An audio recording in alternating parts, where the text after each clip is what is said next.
Hello friends, super સહેલિયાથી હું દીપા. ચલો આજે બહુ સરસ તમને શક્કરપારાની એક રેસીપી બતાવું, જે બનાવવા માટે અડધો કપ જેટલો મેંદો લેવાનો છે. મેંદો અહીંયા મેં ચાળીને લીધો છે. સાથે સાથે અહીંયા પા કપ જેટલો ઘઉંનો લોટ લીધો છે. મેંદા કરતાં ઘઉંના લોટનું પ્રમાણ મેં અડધું રાખ્યું છે. અડધી ચમચી જેટલું મીઠું કે પછી સ્વાદ પ્રમાણે ઓછું વધતું કરી શકાય.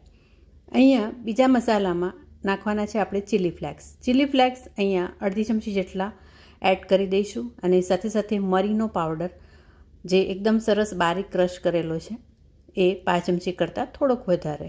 આ પણ તમે ઓછા વધતો તમારા ટેસ્ટ પ્રમાણે એડ કરી શકો છો. હવે અહીંયા મેજિકલ ઇન્ગ્રેડિયન્ટ્સ છે એ સુવાની ભાજીની સુકવણી. અહીંયા એક મોટી ચમચી ભરીને સુવાની ભાજીની સુકવણી મેં હાથેથી ક્રશ કરીને એડ કરી છે. તો ફ્રેન્ડ, સુવાની ભાજીની સુકવણીનો આઈડિયા મને સુપર સહેલિયાના નેમિસાબેન પટેલે આપ્યો હતો અને એ પ્રમાણે મેં પણ ઘરે બનાવી. બહુ જ ઇઝી છે. ભાજીને ધોઈ બારીક સુધારી અને રૂમમાં જ એટલે કે ઘરમાં જ એને પોળી કરી દેશો તો સરસ રીતે એ 2 દિવસમાં આવી સરસ ડ્રાય થઈ જાય છે. બસ પછી એને એરટાઇટ બોટલમાં ભરી રાખવાની. ઈચ્છા થાય ત્યારે આ રીતે શક્કરપારા, મુઠિયા, હાંડવો, ઢોકળા વગેરેમાં એનો ઉપયોગ કરી શકાય છે. તો થેન્ક યુ નૈમિષાબેન, તમારા આઈડિયા મને બહુ જ ગમ્યો. અને જુઓ, આ રીતે મેં પણ આજે કંઈક નવું ટ્રાય કર્યું શક્કરપારા. હવે આ બધું સરખી રીતે મિક્સ કરી દઈશું લોટમાં જ અને 2 ચમચી જેટલું તેલનું મોવણ નાખીશું. અહીંયા સિંગ તેલનો મેં ઉપયોગ કર્યો છે. ફ્રેન્ડ્સ, આ રેસીપીમાં બટર એડ કરશો તો બી બહુ સરસ શક્કરપારાનો ટેસ્ટ લાગશે અને ઘી એડ કરશો તો બી બહુ સરસ શક્કરપારાનો ટેસ્ટ લાગે છે. મેં અહીંયા આજે તેલનો જ ઉપયોગ કર્યો છે. સરખી રીતે તેલને આપણે મોઈ લેવાનો છે, એટલે કે લોટને સરખી રીતે તેલમાં મોઈ લેવાનો છે. જો આ રીતે થોડું મુઠ્ઠી પડતું મોવણ નાખવાનું છે. હવે આપણે અહીં થોડું પાણી એડ કરીને લોટ બાંધવાનો છે. લોટ થોડો કઠણ બાંધવાનો છે. પા કપ જેટલું જ પાણી એડ કરશો તો આ લોટ સરખો આપણને જોઈએ એવો થોડો કઠણ તૈયાર થઈ જશે. લોટની ક્વોન્ટિટી ઘણી ઓછી છે એટલે પાકમાં જ મારે જોઈએ એવો પરફેક્ટ કઠણ લોટ તૈયાર થઈ ગયો. લોટને આ રીતે હવે ભેગો કરતા જઈશું અને એને સરસ રીતે મસળી ભેગો કરી અને ઢાંકીને 10થી 15 મિનિટ માટે રેસ્ટ કરવા માટે મૂકી દઈશું. તો ફ્રેન્ડ્સ, આ સુવાના ભાજીના શક્કરપારા ટેસ્ટમાં બહુ જ સરસ લાગે છે.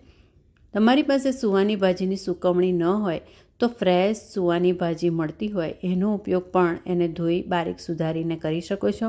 અને સુવાની ભાજી ન મળતી હોય તો તમે આ રીતે મેથીના શક્કરપારા, એટલે કે આપણી જે રેગ્યુલર લીલી મેથીની ભાજી આવે છે એના શક્કરપારા પણ ફ્રેશ કે પછી એની સુકવણીથી બનાવી શકો છો. પણ બસ એકદમ ઓછા ઇન્ગ્રેડિયન્ટ્સ છે. માત્ર 4 ઇન્ગ્રેડિયન્ટ્સમાં બહુ જ સરસ ટેસ્ટી આ શક્કરપારા લાગે છે. લોટ સરખી રીતે ભેગો થઈ ગયો છે. હવે એને ઢાંકી દેવાનો છે 15 મિનિટ માટે અને પછી 15 મિનિટ પછી આપણે આગળની પ્રોસેસ કરીશું. તો ફ્રેન્ડ, સુપર સહેલિયા ઉપર તમને ઘરના જ મસાલામાંથી ઓછા ઇન્ગ્રેડિયન્ટ્સમાં કંઈક નવું કરી શકીએ, બધાને ગમે એવું કરી શકીએ એવું ઘણું બધું જોવા મળશે. ચેનલ સાથે જોડાયેલા રહેજો. હજુ સુધી ચેનલને સબસ્ક્રાઈબ ન કરી હોય તો ચોક્કસ સબસ્ક્રાઈબ કરજો. 15 મિનિટ માટે લોટને રેસ્ટ આપવા માટે મૂકી દીધો હતો. 15 મિનિટ પછી એને ફરીથી સરખી રીતે મસળી લીધો છે. ઉપર બિલકુલ ક્રીઝ ના દેખાય ત્યાં સુધી એને સરખી રીતે મસળવાનો છે. એકદમ સ્મૂથ કરી લેવાનો છે. તો આ રીતે એને હું એક પાટલા ઉપર લઈ લઈશ અને એને સરખી રીતે મસળી લઈશ. લોટ સરખી રીતે સ્મૂથ થાય પછી એના એક સરખા લુવા કરી દેવાના છે. અહીંયા લગભગ 1/4 કપ જેટલો લોટ ટોટલ હતો એટલે 3 લુવા થશે. અને બસ એનો હવે પાતળો રોટલો વણવાનો છે. રોટલો વણતી વખતે એક ટ્રીક આપણે કરવાની છે, જેનાથી શક્કરપારા વધારે ખાસ્તા થશે. 3 એક સરખા લુવા આપણા તૈયાર થઈ ગયા છે. હવે એક લુવું લઈ લઈશું. હવે એની આ રીતે થોડી રોટલી વણીશું. વધારે એને વણવાનું નથી, પણ આ જે ટ્રીકની હું વાત કરું છું જેનાથી શક્કરપારા ખાસ્તા થાય એ છે કે થોડું આ રીતે વણી લેવાનું અને ફરીથી ગુલ્લું બનાવી દેવાનું. એટલે કે લુવું ફરીથી આપણે રોટલીને તોડીને બનાવવાનું છે. જો આ રીતે. અને હવે એને વધારે સ્મૂથ નહીં કરવાનું. બસ આ રીતે પડવાળું લુવું જ ઓળસિયા પર મૂકી દેવાનું અને એને વણી લેવાનું. આમ કરવાથી શક્કરપારા આપણા વધારે ખાસ્તા થશે. ઘણા બધા આ ટ્રીક ઘરે કરતા જ હશો શક્કરપારા બનાવતી વખતે અને બધાને આઈડિયા હશે જ. અને ખાસ આ રેસીપીમાં આ રીતે મેં કર્યું અને બહુ જ સરસ એનું રિઝલ્ટ મળ્યું. શક્કરપારા એકદમ ખાસ્તા, ક્રિસ્પી, પોચા અને સુવાની ભાજીને લીધે એક નવો જ ટેસ્ટ.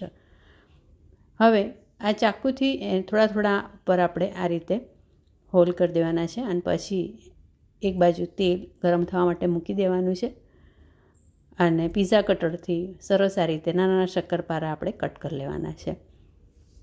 ફ્રેન્ડ્સ, જેના ઘરમાં ફેન્સી ફૂડ ખાવાનું ગમતું હોય એને આ શક્કરપારા હમસ કે પછી સાલસા જોડે ખાવાની બધાને બહુ મજા આવશે, એ મારી ગેરંટી. જુઓ, શક્કરપારા બધા તૈયાર છે અને મીડિયમ હોટ ઓઇલમાં એને એડ કરતા જઈશું, તળી લઈશું. એકવાર શક્કરપારા આપણે તવીમાં એડ કરીએ પછી ગેસ એકદમ સ્લો કરી દેવાનો અને એકદમ ધીમા તાપે તળવાના, એટલે બહુ સરસ એ ક્રિસ્પી બને. શક્કરપારા બધા એડ કરી અને પછી એકદમ ધીમો તાપ કરી બીજી બાજુ આપણે રોટલો વણવાનું ચાલુ કરી દેવાનું. એક બાજુ વણતા જાઓ, એક બાજુ તળતા જાઓ, એટલે આપણું કામ ઝટપટ થઈ જાય છે. રેસીપી બહુ જ સરસ છે. સુવાના ભાજીનો ટેસ્ટ બહુ જ સરસ આવે છે. અને હવે જો તમને સુવાની ભાજી મળે તો આ રીતે તમે સુકવણી કરીને રાખી શકો છો, એનો ઉપયોગ કરજો. હાંડવો, ઢોકળા અને શક્કરપારા, ઇવન આપણે પૂરી બનાવીએ ડ્રાય નાસ્તો, એમાં પણ એનો ઉપયોગ કરી શકીએ છીએ. તો સરસ આછા ગુલાબી કલરના શક્કરપારા તળાઈ જાય, એકદમ ક્રિસ્પી શક્કરપારા આપણે તેલમાંથી કાઢી લઈશું જારા વડે અને એને ટીશ્યુ પેપર પર મૂકી દઈશું, એટલે એક્સ્ટ્રા ઓઇલ બધું ડ્રેઇન થઈ જાય. આ શક્કરપારા આપણે લાંબો ટાઈમ સુધી 15-20 દિવસ સુધી એરટાઈટ ડબ્બામાં સ્ટોર કરી અને ગમે ત્યારે એની મજા માણી શકીએ છીએ.